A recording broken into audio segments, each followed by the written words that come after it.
Hello दोस्तों, मैं फिर से आपके बीच हाजिर हूँ। और ऐसे तो मेरा प्रॉफिट एंड लॉस और रेशियो चल रहा था, जिसमें कुछ वीडियोस बनाए थे, लेकिन और भी उसमें बचा हुआ है, उसको मैं आगे ये बढ़ाऊंगा और बनाऊंगा। अभी रिसेंट में हमारे दिमाग में एक चैप्टर का नाम आया है, वो है टू वेरिएबल लीनियर इक्वेशन। जैसा कि बोर्ड पे लिखा हुआ है, two variable linear equation, right. Linear equation in two variable, ऐसा होता है चैप्टर का नाम, linear equation in two variable. तो सबसे पहले तो हम ये समझेंगे कि लीनियर इक्वेशन होता क्या है।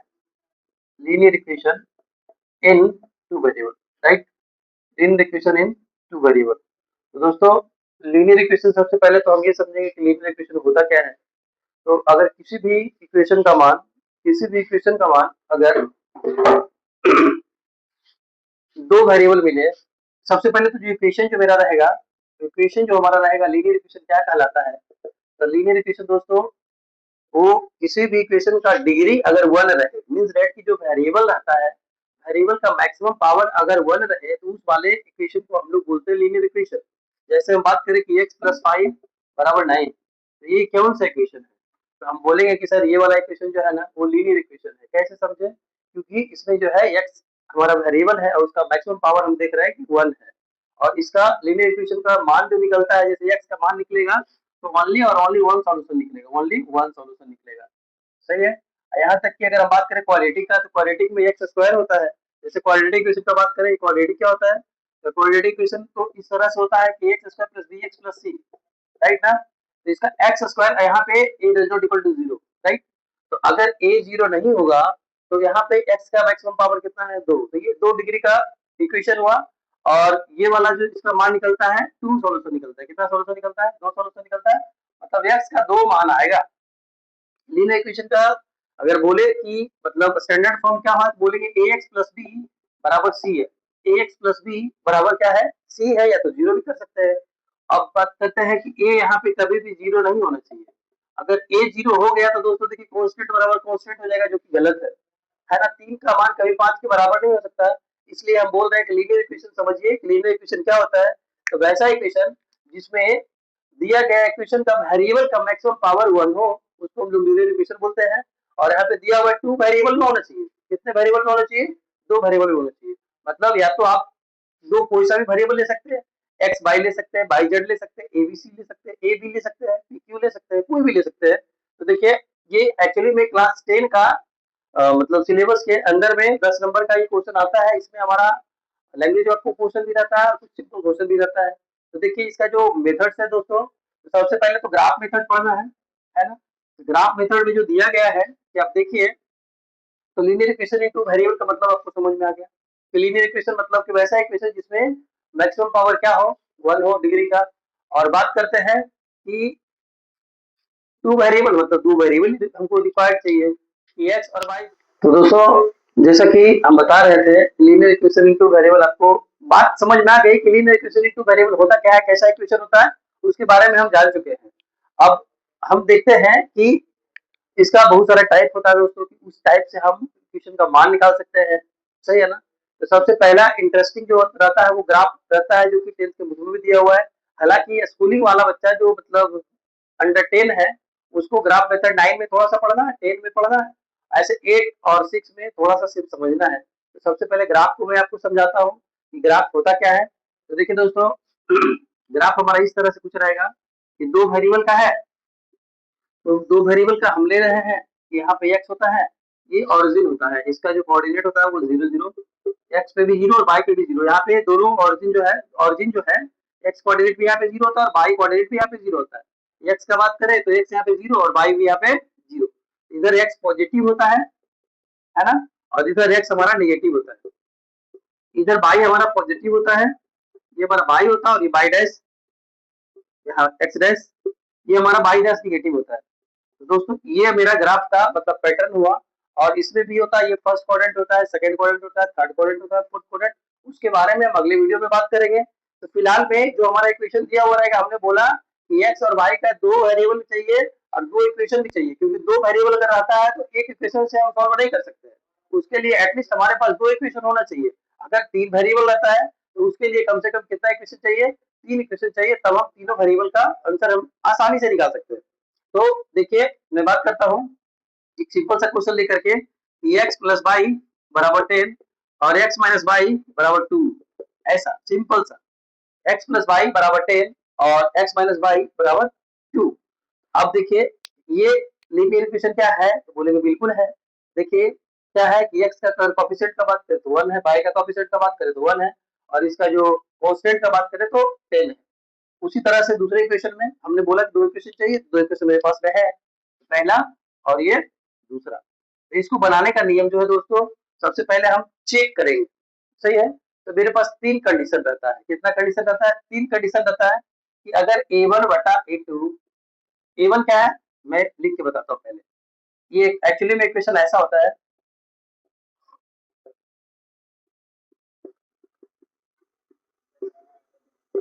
देखिए ये वाला मेरा पहला इक्वेशन हो गया और ये हमारा दूसरा इक्वेशन हो गया। तो इसको सबसे पहले हम चेक करते हैं कि जो सॉल्यूशन है उसका मान कैसा निकलने वाला है, या तो मिनी सॉल्यूशन निकलेगा इक्वेशन का, या तो नन सॉल्यूशन निकलेगा, या तो यूनिक सॉल्यूशन निकलेगा। तीन कंडीशन है, या तो मिनी सॉल्यूशन निकल जाए या इनफाइनाइट सॉल्यूशन जिसको बोलते हैं। फिर हम बात करते हैं कि यूनिक सॉल्यूशन मतलब एक सॉल्यूशन, और फिर मैं बात करता हूँ जिसका कोई सॉल्यूशन नहीं। तीन तरीके का सॉल्यूशन निकलता है। इस क्वेश्चन को मैं देखता हूँ दोस्तों, इसकी जस्ट बात ये देखिए A1 बटा A2 बराबर B1 बटा B2 बराबर C1 बटा C2, ऐसा करके कुछ अगर दिया हुआ रहे, अगर हम बात करें ये वाला चीज कि A1 बटा A2 बराबर B1 बटा B2 बराबर C1 बटा C2, अगर ऐसा आ जाए तो उस कंडीशन में जो नेचर होता है इक्वेशन का वो हमारा होता है कौन, क्या बोला, तीनों बराबर है ना। तो कौन साइड लाइंस होगा, अगर कौन साइड लाइंस मीन दैट कि कौन साइड लाइंस की ग्राफ में बनेगा। तो कौन साइड लाइन क्या होता है, तो मतलब एक ग्राफ के ऊपर दूसरा इक्वेशन का भी ग्राफ बनेगा।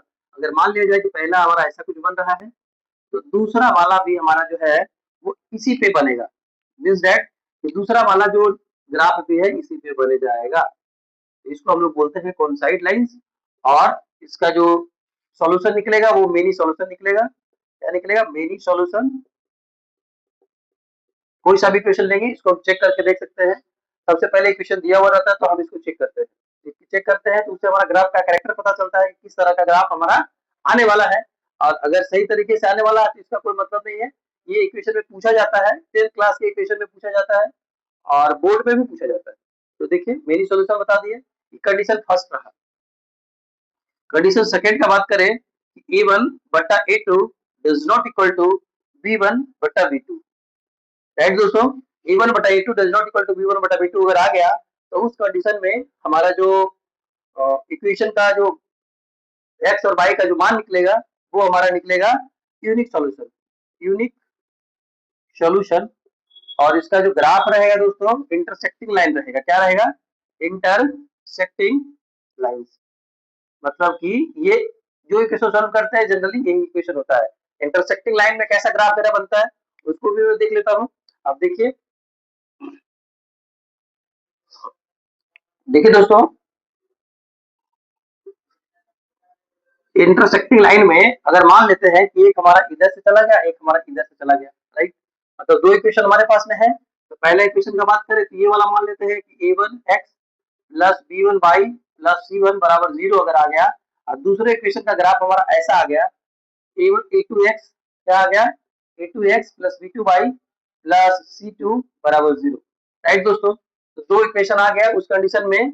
अगर हम ये करके देखते हैं a1 बटा a2 is not equal to b1 बटा b2 आ गया तो उसमें हमारा यूनिक सॉल्यूशन निकलेगा और एक x का भी एक आंसर निकलेगा और y का भी एक आंसर निकलेगा, मतलब वन सॉल्यूशन निकलेगा।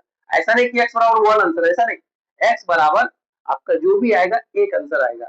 और यहाँ पे देखिए कैसे निकालते हैं, तो देखिए ये जो इंटरसेक्टिंग लाइन है मैम, अगर x का वैल्यू निकालने के लिए बोले तो x का वैल्यू यहाँ पे क्या होगा, और y का वैल्यू निकालने के लिए बोले तो y का वैल्यू यहाँ पे क्या होगा। इसका जो कोऑर्डिनेट निकालते हैं वही हमारा आंसर आता है। मान लेते हैं कि यहाँ पे 3 आया और यहाँ पे -2 आया, सही दोस्तों। तो x का वैल्यू जो आ जाएगा 3 आ जाएगा और y का वैल्यू जो आ जाएगा -2 आ जाएगा। तो इस तरह से हम दूसरा वाला कंडीशन को देखें। और एक तीसरा वाला कंडीशन जो है दोस्तों वो मेरा दिया हुआ है उसको मैं देख लेता हूँ।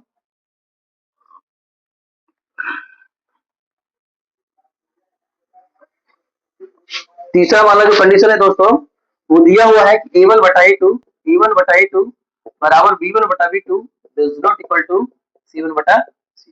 अगर इस तरह का सिचुएशन आ गया, उस कंडीशन में हमारे पास जो ग्राफ का कैरेक्टर होगा वो होगा नो सॉल्यूशन का। क्या होगा? नो सॉल्यूशन का, कोई सॉल्यूशन नहीं निकलेगा इसका। नो सॉल्यूशन, कोई सॉल्यूशन नहीं निकलेगा। और इस तरह का कंडीशन रहता है। और इसमें जो ग्राफ बनता है दोस्तों, वो ग्राफ कैसा बनता है वो मैं आपको दिखा देता हूँ। पैरेलल लाइन का ग्राफ बनता है। क्या बनता है दोस्तों? पैरेलल लाइन का ग्राफ बनता है।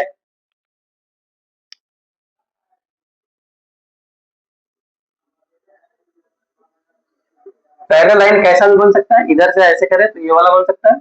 ये वाला देखिए, जैसा कि मैं बताया हूँ, ये वाला मान लीजिए कि इसका है, और ये वाला मान लीजिए कि इसका है। सही है दोस्तों।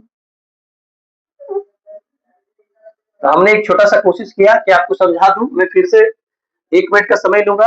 आप देखिए कंडीशन हमारा तीनों दिख रहा है।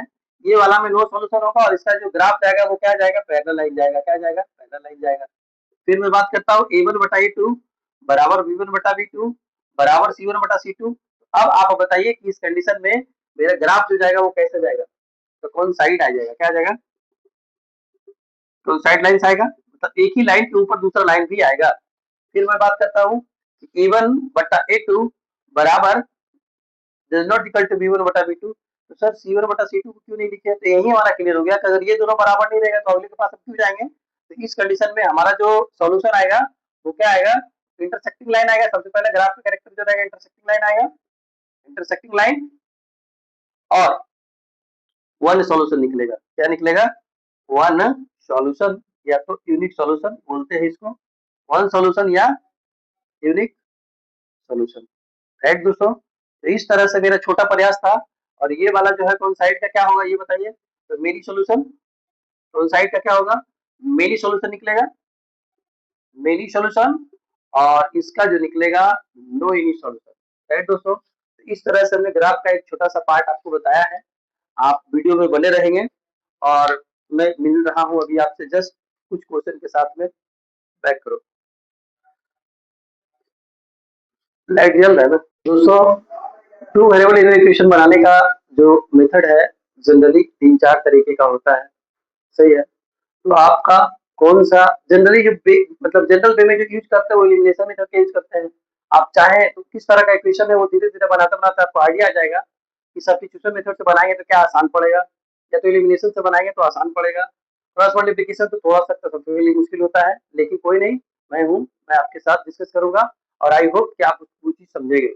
और ग्राफ मेथड जो हमने बताया कि वो उसका क्वेश्चन भी हम एक लेके देखेंगे कि किस तरह का होता है। अगर ग्राफ पेपर आप यूज करते हैं दोस्तों तो एक्यूरेसी के साथ अगर आपका आता है तो एग्जाम्स में नंबर इसमें नहीं कटता है, बिकॉज एक्स और वाई का वैल्यू जो है फाइंड आउट करने के लिए बोलता है। उस तरह से अगले वीडियो में सब्स्टिट्यूशन, एलिमिनेशन, क्रॉस मल्टीप्लिकेशन और ग्राफ मेथड डिस्कस करने की कोशिश करता हूँ।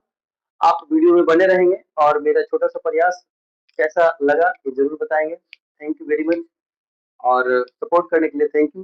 चैनल को लाइक और सब्सक्राइब करेंगे। Thank you.